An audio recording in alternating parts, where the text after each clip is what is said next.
Alright, bigyang reaction itong part 3 ng season 2 nitong si Zaldico expose. Tignan natin. Ngayon naman po, tungkol sa kampanya nitong 2025 elections, Kampanya. nagkwento sa akin si dating Speaker Martin Romualdez. Kinausap daw siya ni PBBM sa Tacloban para tumulong sa gastusin ng mga kandidato mula national hanggang local candidates. Wow, kaya pala tiba-tiba sila from production to yung lineup ng kanilang senatorial and congressman and the local, provided sila kung saan-saan sila napupunta. Siyempre kailangan ng pera dyan di ba? Medyo lamang sila when it comes to yung mga gastusin or kailangan nilang gastusin. Samantalang sa kabila, like for example the PDP, talagang sarili nilang bulsa at wala silang sponsor. Ito, sariling gobyerno, ginagamit ang pera ng taong bayan from the GAA.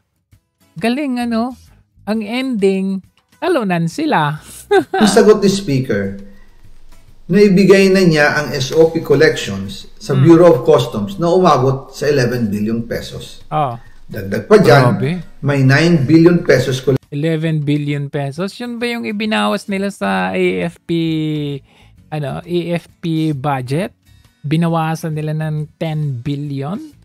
Tapos ilalagak lang nila sa pang-kampanya? Mula sa sugar, na ayon mismo sa kanya, ay pinaghahatian lang ng 5 kumpanya para makontrol nila ang presyo ng asukal sa merkado. Grabe.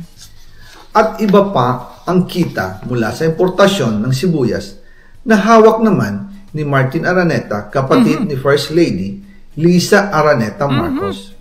Kung matatanda ninyo, noong 2022, nagkaroon po ng investigasyon sa Kamara na pinangungunahan ni Congressman Toto Swansing dahil sobrang taas ng presyo ng sibuyas. Oo, naalala namin yan. Umabot ng 600 pesos kada kilo. Yikes. Gayong dapat ay nasa 80 pesos lang. Doon lumabas ang pangalan ni Martin Araneta bilang isa sa mga nasa likod ng kontrol sa importasyon ng sibuyas.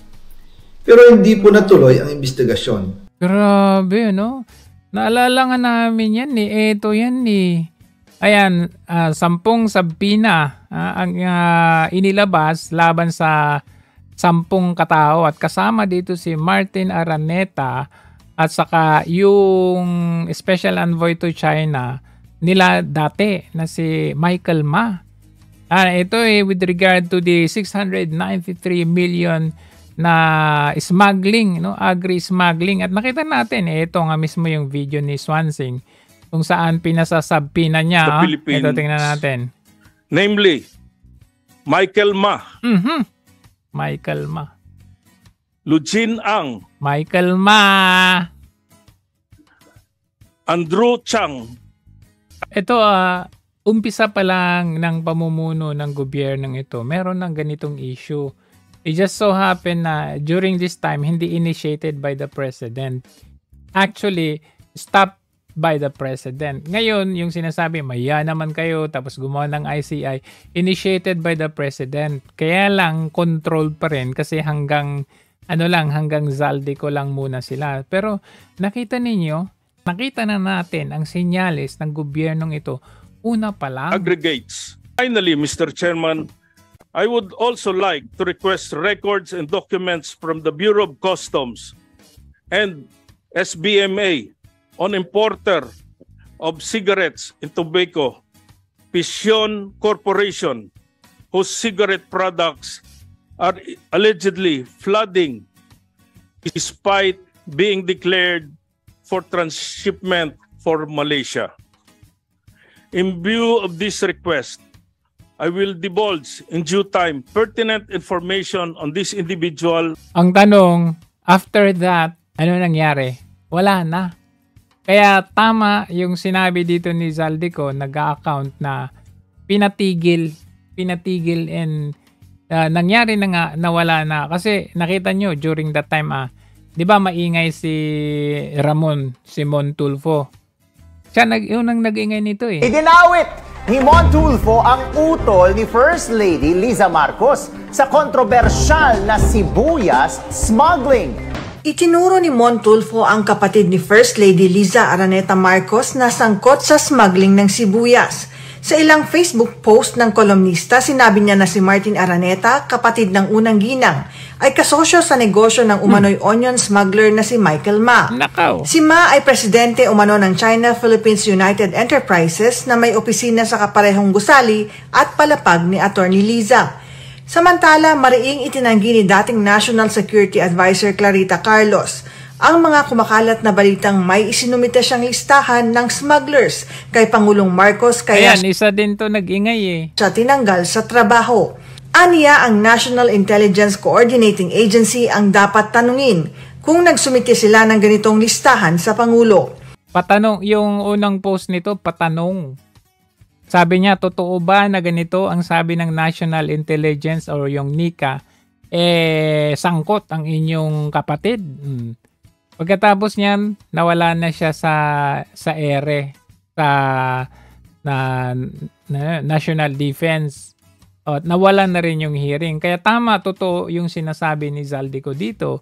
Malinaw ang post ni From Where I Sit by Ramon Tulfo. O post yan ni Ramon Tulfo noong araw. Diba? Tapos ngayon, anong ginagawa ni Tulfo ngayon? Tinitira ang mga Duterte. Ang sabi ni Speaker, Ang tanong, magkano kaya? tinawagan daw siya ni First Lady Liza Marcos at ipinapatigil ang investigasyon. Kaya walang natuloy at walang naparusahan. Dahil pala, kontrolado ng kapatid ng First Lady ang importasyon ng sibuyas. Nakaw! Ganito rin po ang nangyari sa bigas. Bigas. Noong April 2023, nagsimula nang tumaas ang presyo ng bigas. Kaya iminungkahi ko kay Speaker Martin Romualdez na kung pwede ay mag-angkat tayo ng 13 million metric tons para sa buong taon. Ang layunin ko po ay mapababa ang presyo ng bigas sa 22 pesos kada kilo. Pero hindi po ito inaprubahan ng Pangulo noong sila ay nasa Clark. Dahil doon, sumipa ang presyo ng bigas na umabot ng 55 pesos kada kilo hanggang 2024. Noong 2024, kinausap ko ulit si Speaker Martin Romualdez na kung pwede makausap namin si Secretary Laurel Chu ng Department of Agriculture at Secretary Ralph Recto ng Department of Finance para maibaba ang taripa ng bigas mula 35% to 15%. Sinabi ko kay Speaker Martin Romualdez na kung pababayaan natin ang patuloy ng pagtaas ng presyo ng bigas at umabot ito sa 60 pesos kada kilo, siguradong magagalit na ang taong bayan. Posibleng magrevolusyon na ang mga tao at tiyak na maapektuhan dito ang mga kandidato ng administrasyon sa 2025 elections. Isa sa mga patunay na hindi na masaya ang taong bayan ay ang pagbaba ng approval rating ng Pangulo noong panahon na iyon dahil sobrang taas na ang presyo ng bigas. Nangyari po ang meeting at halos inaabot kami hanggang alas 2 ng umaga, nakikiusap, nagpapaliwanag. Buti na lang, matapos ang matagal na negosasyon, pumayag din sila. At di nagtagal, inanonsyo na rin sa publiko na ibaba ang nangbuwis sa bigas. Ngunit, matapos ang 4 hanggang 6 na buwan, hindi pa rin bumababa ang presyo ng bigas. Kahit ibinaba na ang taripa nito, kaya iminungkahi ko kay Speaker Romualdez na magpatawag ng investigasyon tungkol sa bigas sa pamamagitan ng Quinta Committee hearings.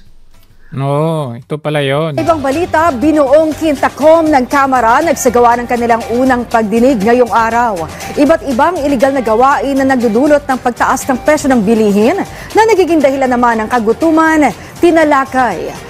Sa kauna-unahang pagkakataon, nagsama-sama ang 5 komite ng Kamara para sa pagdinig sa issue ng smuggling at price manipulation sa bansa. Sa isinagawang Quintacom hearing, pinag-usapan ng mga komite ng Ways and Means, Trade and Industry, Agriculture and Food, Social Services at Food Security, ang mga isyu sa patuloy na pagtaas ng presyo ng mga bilihin na nagdudulot ng kagutuman sa bansa. Bilang bahagi ng deliberasyon ng House Resolution 254 at alinsunod na rin sa panukala ni House Speaker Martin Romualdez. Layo ng inquiry in aid of legislation na tuldukan ng problema sa pagkain at matiyak ang seguridad nito sa bansa.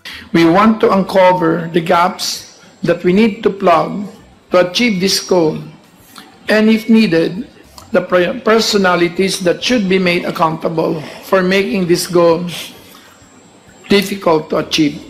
Kumbaga nagsasagawa sila ng parang kunwari, seryosong investigation with regard to this rice commotion issue na ito or chaos sa rice na ito. Without even knowing na nasa likod pala niyan ay si Liza Marcos. Sila pala ang nagkokontrol, yung first family ang nagkokontrol. During that time, wala tayong alam kasi may alam lang sila Zaldico, Tio Laurel, Martin Romualdez at Marcos Jr. Diba? Kasi after nyan, tumigil na yung investigation, wala na. Unlike yung ginawa nila yung Quadcom, nanganak pa, naging ano yun? Hindi, Tricom, tas naging Quadcom. Diba? Nanganak pa ng nanganak. Tuloy-tuloy yun. Halos isang taon na ginawa nila yung Quadcom, isang Congress, 19th Congress. Hindi natatapos, basta about Duterte. Pero dito, Quintacom daw, laban doon sa rice, price hike ng rice. Isang session lang, tas wala na. So, totoo yung sinasabi ni Zaldico na to. Habang iniimbestiga nito ng Quinta Committee na pinamumunuan ni Congressman Joey Salceda, bigla na lang itong pinahinto ni Secretary Kiko Laurel Chu matapos niyang ipakita ang isang confidential report. Nakasaad dito na sa First Lady Liza Marcos mismo ang may hawak sa mga rice importers. Siya pala may hawak sa rice importers. Kaya naman pala kahit babaan yung taripa, ganun pa rin kasi siya may control. Ayon kay Secretary Laurel, maaapektuhan daw ang First Lady kung itutuloy ang investigasyon. Mahiya naman ka ikaw. Dahil kasama raw nila sa Vietnam visit ang ilang importer ng bigas. At Vietnam nag-dinner pa raw sila roon. Vietnam visit. Yung palang yung ipinunta nila sa Vietnam. Ayan, ito pala yun. Nakita nyo, ayan. Sea Cooperation, a bedrock of Vietnam visit, Marcos. Ayan sila. Ito pala yun, state visit nila. At makita natin, isa sa key purpose nila doon. The President is expected to meet Vietnam's top officials and work on agreement on Coast Guard cooperation and rice supply. So, totoo yung sinasabi ni Zaldico. Vietnam is a major rice exporter and the Philippines is one of the world's biggest importers of grain. At kung titignan pa natin dito sa isang balita din under PNA, the Department of Agriculture and their counterpart in Vietnam is working on an agreement that will ensure the continued supply of rice to the Philippines. They are setting some targets, Liza. But more details that to come soon once we finish the negotiations on the rice deal.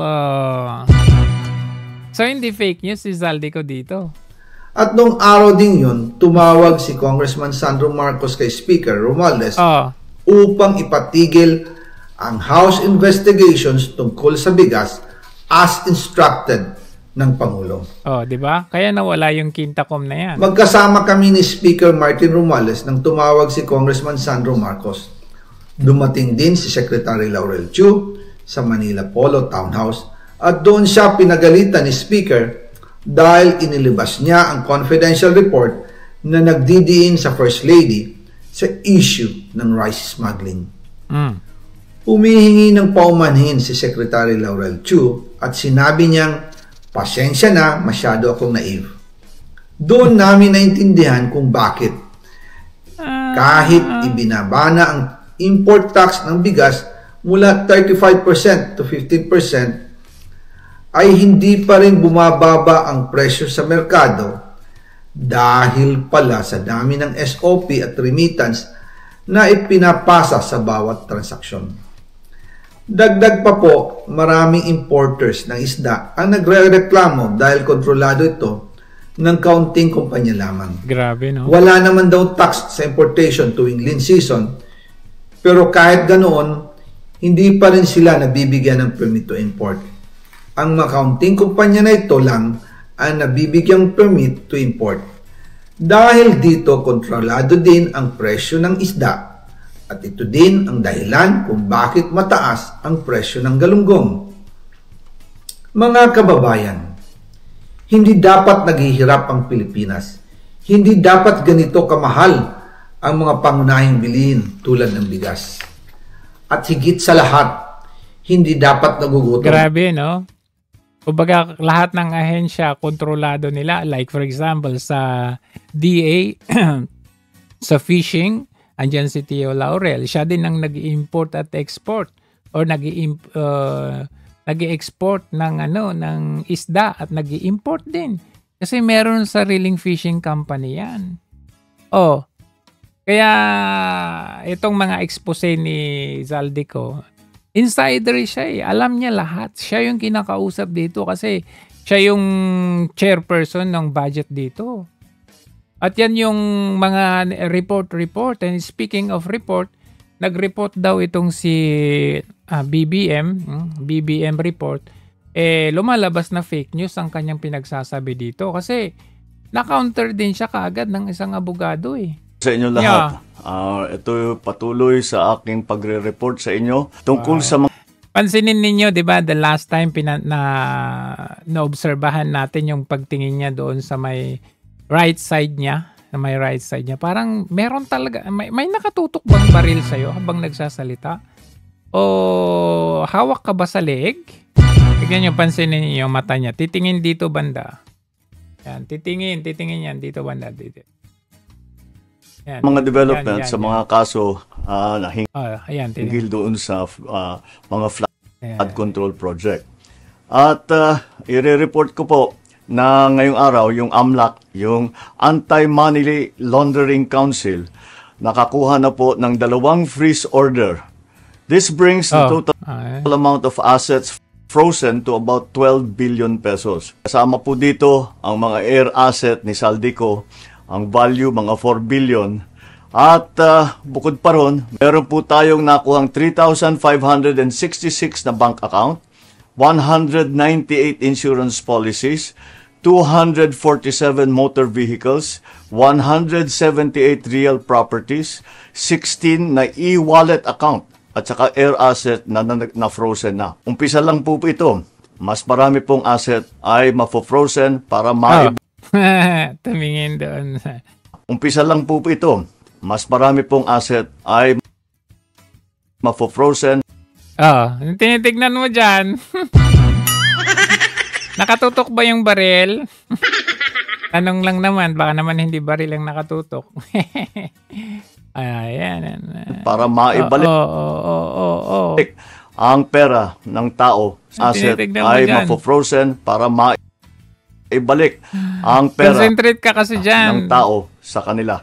Ito po ang aming pangako that the money of the people will be given back to the people. Meron din pong development, yung ICI at saka ang DPWH, magsusumite po ng ebidensya sa ombudsman and magrekomenda sila ng kaso ng plunder, anti-graft, bribery, conflict of interest sa 8 congressman na may-ari ng mga construction company na may proyekto Anong sa construction? May trap ba yun? Na may-ari ng mga construction company. Construction company daw. Baka may trap yung construction, kaya construction. Sa 8 congressman na may-ari ng mga construction company na may proyekto sa DPWH. Lastly, meron po akong ibabanggit sa inyo. Yan na yung fake news. Napitan po kami ng abogado ni Zaldico at nagtatangkang mag-blackmail na... Ito lang ang paliwanag sa blackmailing na yan. Normally, usually, ang namba-blackmail, yun yung bigger person. Bina-blackmail ng bigger person yung smaller person. Ibig sabihin, ikaw yung nasa position eh. You are in the position. You have the leverage para man-blackmail. Ganun po yun. In this case, diba? In this case, kayo yung bigger person. Ikaw yung presidente. Ikaw yung may hawak ng power. Ikaw yung powerful. So normally, ang namba-blackmail is yung mas mataas na tao, mas malaking tao, o kumbaga nasa position kaysa doon sa mas mababa. So for you to tell us na utuin nyo kami na kayo pa ang binlockmail, that's very unlikely to happen na baliktad ang ano. Kasi, kita nyo January pa lang, siguro January pa lang, ay na-blackmail na niya itong si Zaldico. Kung hindi man blackmail, kinausap nyo noon na lumabas na ng bansa, malis ka muna. Huwag ka nang bumalik dito. Kayo yung blackmail, it's more believable kasi kayo yung nasa position eh. Kayo yung may leverage, kayo yung may kakayahan na kung babalik ka ng Pilipinas, ipapatay ka namin. Kumbaga, ikaw yung may kakayahan eh. I don't think na mas may kakayahan si Zaldico na ipapatay ka or maglalabas ng ganito ganyan. Kasi, like for example, may nilabas ni si Zaldico, pero meron kang mga mga team, lahat ng ahensya gagamitin mo para i-discredit yung inilalabas niya. And that one way of you doing that is yung sinasabi mo ngayon, yung ginagawa mo ngayon, na babaliktarin mo yung isang bagay. So hindi mo mauuto talaga yung taong bayan na kayo yung binablackmail. Presidente ka, ikaw yung binablackmail. Kung ganun pala, edi totoo pala na weak leader ka talaga kasi ikaw pa yung binablackmail. Kung hindi po namin kakanselihin daw ang passport niya, kahit yan, babasahin mo pa? Hindi na raw siya maglalabas ng video. And that this statement also, you are also confirming na hindi AI yung kay Zaldico. Kasi ina-acknowledge mo yung video eh. I do not negotiate with criminals. Kahit meron na siyang judgment. Isa ka ng judge kasi with criminals. 'Di ba? Pero pag yung pinsan niya or yung mga iba, yung tropa niya, sabi niya, we have due process. Di pa natin masabi yan. You are quick to defend, pero pag kalabanan ninyo, dati kakampi nyo yan eh. Ayaw nyo na, wala kayong comment pang sinasabi, bakit hindi pa nakakancel yung passport? Ilang buwan na hindi pa nakakancel yung passport. Iniiwasan nyo yung sagutin yung tanong na yun. Pero nung nagsalita na siya, automatically, may kaso na siya, pa-cancel na yung passport. That really shows how guilty this government. Maglabas ka na ng video ng lahat ng kasinungalingan mo na pag-destabilize sa gobyerno. Gusto kong malaman mo. Di ba? Yung nginig pa lang ng boses niya, it just shows na ikaw ay guilty. Ikaw yung may burden of guilt dito eh. Zaldi, makakansela pa rin ang passport mo. Hindi ka na makakatakas sa hustisya. Matalino yung estilo nila. Binabaliktad nila para yung ilalabas ni Zaldico ay nalibelan niya kasi.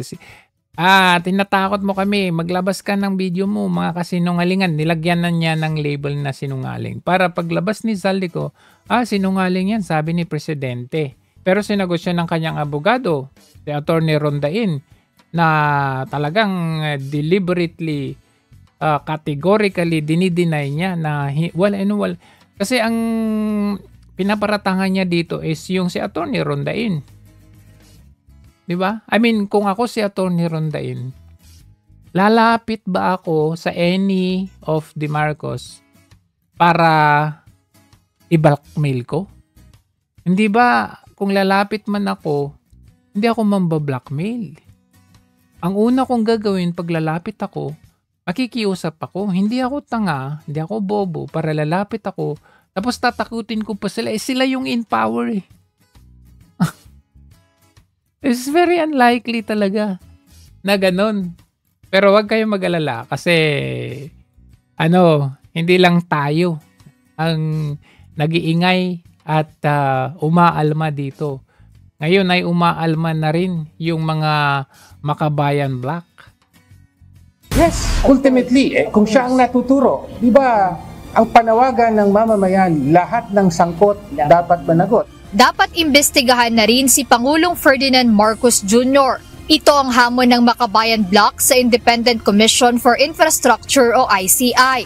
Kasunod ito ng mga impormasyong inilabas ni dating House Appropriations Committee Chairperson, Congressman Zaldico. Sa bagong akusasyon ni Ko, sinabi nito na personal umanong iniutos ni Pangulong Marcos Jr.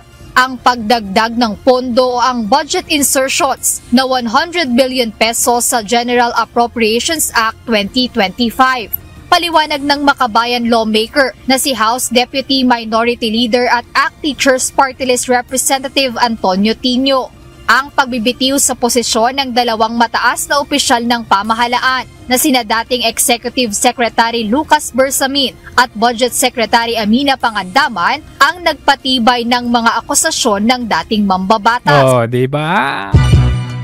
I mean, these observations, hindi lang sa atin yan. Sabi ko nga, yung mga makakaliwa, yung mga progressive, yung mga Makabayan Bloc, nakikita nila kung ano yung nakikita natin. It just so happen na Duterte kasi yung Vice President, kaya ayaw nila. Kaya nga sabi ko nga, this darating na November 30, dalawa ang pinagbibitiw nila. But, okay, let's say, ganun na nga. But still the same. The observation is the same. It just means na hindi tayo tanga. Hindi tayo mga bobo. Kaya nga nakita ninyo mismo yung mga pahayag ni Marcos Jr., kahit puntahan ninyo sa kanyang Facebook page mismo, ang dami niyang mga doon, daming mga negative na comments against him kasi hindi naman tanga yung mga tao. Binubobo mo kasi yung mga tao. Not only us, even them, nakikita nila kung ano yung nakikita natin. Ito aniya ay kahit pa nauna nang sinabi ng ICI na hindi nila ito magagamit na ebidensya hanggat hindi ito ginawa under oath. Kahit na. Diba? Kahit na.